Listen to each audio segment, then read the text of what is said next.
പൂച്ചക്കുട്ടനും കാപ്പിബാറയും കാട്ടിൽ കൂടി കപ്പലിൽ ഇങ്ങനെ ഒഴുകുകയാണ്. വഴിയിൽ നിന്ന് ഒരു റക്കൂണും കുറെ കുപ്പികളുമായിട്ട് അവരുടെ കൂടെ കപ്പലിൽ കയറുന്നു. റക്കൂണിനെ പൂച്ചക്കുട്ടനെ തീരെ പിടിക്കുന്നില്ല. കാപ്പിബാറ വഴിയിൽ കണ്ട ഒരു പഴക്കുല പറിച്ച് കഴിക്കുന്നു. ഒരു പഴം പൂച്ചക്കുട്ടനും കൊടുക്കുന്നു. ഇതൊക്കെയാണോ പൂച്ച കഴിക്കുന്നത് എന്ന ഭാവത്തിൽ പൂച്ചക്കുട്ടൻ തിരിഞ്ഞു നടന്നു. കുറേ ദൂരം സഞ്ചരിച്ച് അവർ ഒരു കരയിലെത്തുന്നു. അവിടെ അവരെല്ലാം ഇറങ്ങുന്നു. പെട്ടെന്നതാ ദൂരെ നിന്ന് നമ്മുടെ പട്ടിക്കുട്ടൻ ഓടി വരുന്നു. സന്തോഷം കൊണ്ട് പൂച്ചക്കുട്ടന് ചുറ്റും കിടന്ന് ഓടാൻ തുടങ്ങി.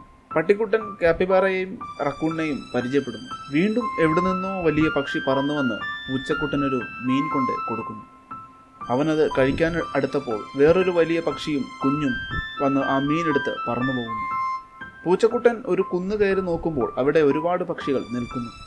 പെട്ടെന്ന് പട്ടിക്കുട്ടനും റക്കൂണും കൂടി ഓടി വന്ന് പൂച്ചക്കുട്ടനെയും ഇടിച്ച് താഴേക്ക് ഉരുണ്ടു വീഴുന്നു. അതിലെ നേതാവായ വലിയൊരു പക്ഷി അവരെ ആക്രമിക്കാൻ വരുന്നു.